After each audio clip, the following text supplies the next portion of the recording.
Hello friends, કેમ છો? મજામાં ને?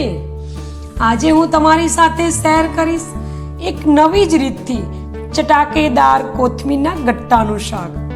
આપણે કોથમીરમાંથી તો ચટણી બનાવતા હોઈએ છીએ, સૂકવીને આપણે પાવડર બનાવીએ, ગાર્નિશિંગ કરવામાં યુઝ કરીએ અને ક્યારેક જ્યુસ પણ બનાવી દઈએ.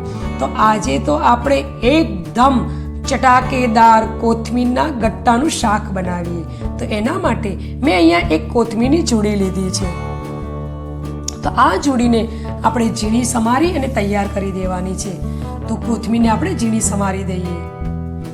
તો આપણી કોથમીર ઝીણી સમારી અને તૈયાર થઈ ગઈ છે. હવે આપણે એને 2 થી 3 પાણીમાં ધોઈ દઈશું અને કોથમીરને આપણે ધોયા પછી એને એક ચાળણીમાં નિતારવા મૂકી દઈશું. એટલે નીતરી જાય એટલે પાણીનો ભાગ થોડો ઓછો થઈ જશે. હવે આપણે મસાલા જોઈ લઈએ. તો અહીંયા મેં વટાણા, બટેકા, સિંગદાણાનો ભૂકો, ટામેટા અને ચણાનો લોટ છે. ગરમ મસાલો, ધાણા જીરું, હળદર, મરચું, મીઠું, જીરું, રાઈ, મીઠો લીમડો, આદુ મરચાંની પેસ્ટ અને હિંગ. તો એક પેનની અંદર આપણે 3 થી 4 ચમચી જેટલું તેલ લઈ અને એમાં રાઈ એડ કરી દઈશું. રાઈ તતવી જાય એટલે એમાં આપણે જીરું એડ કરી દઈએ. હવે જીરું પણ થઈ ગયું છે. અહીંયા મેં આદુ, મરચાં, લસણ અને લીમડો લઈ અને પેસ્ટ બનાવી છે, એ આપણે એડ કરી અને મિક્સ કરી લઈએ. હવે આપણી પેસ્ટ સંતળાઈ જાય એટલે એની અંદર આપણે 1/2 ટીસ્પૂન જેટલી હળદર એડ કરી દઈએ. 1/2 ટીસ્પૂન હિંગ એડ કરી દઈએ. હવે બધું જ મિક્સ કરી લઈએ. હવે અહીંયા મેં ઝીણા સમારેલા ટામેટા લીધા છે, એને એડ કરી અને થોડીક વાર માટે આપણે ચડવા દઈશું.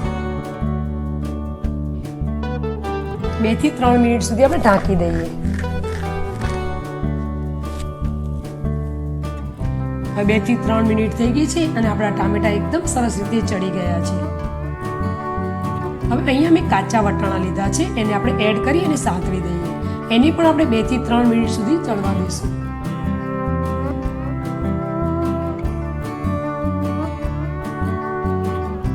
લગભગ 2 થી 3 મિનિટ થઈ ગઈ છે. આપણે જોઈ લઈએ તો આપણા અધકચરા વટાણા ચડી ગયા છે. આપણે આ રીતે ચડવવાના છે.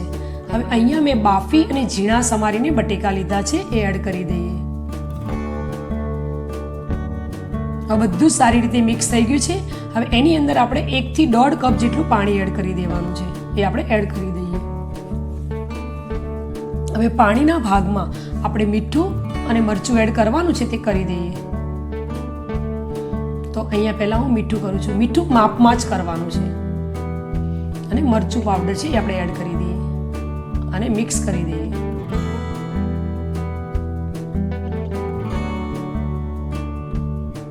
હવે આપણે ઢાંકી દઈશું. પાણી ઉકળે ત્યાં સુધી આપણે મસાલો તૈયાર કરી દઈએ. તો જે આપણે નિતારેલી કોથમીર છે, એ આપણે અહીંયા 1 બાઉલ જેટલી લીધી છે, એ આપણે એડ કરી દઈએ અને એની અંદર 1 નાનો બાઉલ જેટલો ચણાનો લોટ છે, એ લઈ લઈએ.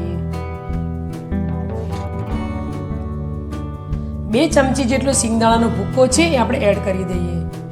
હવે 1/2 ટીસ્પૂન હળદર લઈશું અને મરચું પાવડર છે, એ આપણે એડ કરી દઈએ અને સ્વાદ અનુસાર આપણે મીઠું લઈશું. મીઠાનું પ્રમાણ તો આપણે ઓછું રાખવાનું છે, કે પાણીમાં આપણે મીઠું કર્યું છે અને થોડોક લીંબુનો રસ લઈ લઈએ. હવે બધી જ વસ્તુને આપણે સારી રીતે મિક્સ કરી લઈએ.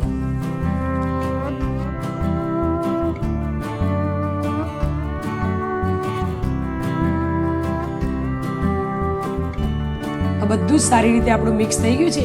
આપણે કોથમીરમાં થોડો ઘણો પાણીનો ભાગ છે, એટલે અહીંયા આપણે થોડું પાણી એડ કરી અને લોટ બાંધીશું. એક સાથે આપણે પાણી કરીશું તો આપણું ઢીલું થઈ જશે, એટલે જ્યારે જરૂર પડે ત્યારે થોડુંક પાણી એડ કરશું. જનરલી જોવા જઈએ તો બાળકોને કોથમીર નથી ભાવતી હોતી, પણ આ રીતનું તમે શાક બનાવો તો બાળકો હોંશે ખાશે. અને ખરેખર આ શાક એટલું ટેસ્ટી બને છે ને કે તમને વારંવાર બનાવવાનું મન થઈ જશે. હવે આપણે ચેક કરી લઈએ તો આપણું પાણી ઉકળી ગયું છે. હવે આ રીતે આપણે આંગળીમાં તેલ લગાવીશું એટલે આપણા હાથમાં લોટ નહીં ચોટે. અને જે પાણી એવી રીતે ઉકળ્યું છે એની અંદર આ રીતે ઝીણી સાઈઝના ગટ્ટા પાડીશું. આપણે જે વડી મૂકતા હોય એ જ રીતના આપણે ગટ્ટા પાડવાના છે. આપણે સાઈઝ નાની રાખીશું, કારણ કે પાણી ઉકળશે એટલે ફૂલીને થોડાક મોટા થઈ જશે. તો હવે આપણા બધા જ ગટ્ટા પાણીમાં પડી ગયા છે અને આપણે ઢાંકીને ચડવા દઈશું. થોડીક વારમાં જ આપણે શાક ચડીને તૈયાર થઈ ગયું છે. આ રીતે ચેક કરી લેવાનું. તો આપણું સરસ રીતે શાક ચડી ગયું છે. હવે અહીંયા મેં દેશી ગોળ લીધો છે. તમારે ખાંડ કે ગોળ જે યુઝ કરવો હોય તે તમે એડ કરી શકો છો. અને ધાણા જીરું પાવડર છે એ આપણે એડ કરી દઈએ. અને થોડોક ગરમ મસાલો લીધો છે એ પણ આપણે એડ કરી દઈએ. અને બધી જ વસ્તુને સારી રીતે મિક્સ કરી લઈએ. તો આપણું એકદમ સરસ ચટાકેદાર કોથમીરના ગટ્ટાનું શાક તૈયાર થઈ ગયું છે. એને સર્વ કરવા માટે એક બાઉલમાં લઈ લઈએ અને કોથમીરથી આપણે ગાર્નિશિંગ કરશું. જો તમને મારી આ રેસીપી પસંદ આવી હોય તો તમે લાઈક, શેર અને સબસ્ક્રાઇબ કરવાનું તો ના જ ભૂલતા. અને બાજુમાં આવેલા બેલ આઇકનને પ્રેસ કરજો, જેથી કરીને તમને મારી અવનવી રેસીપીનો વિડીયો સૌથી પહેલો મળી જાય. અને આ શાક તમે પરોઠા અને ભાખરી સાથે ખાઈ શકો. બાજુમાં ડુંગળી હોય, છાશ હોય, મરચાં હોય, એકદમ મજા પડી જાય.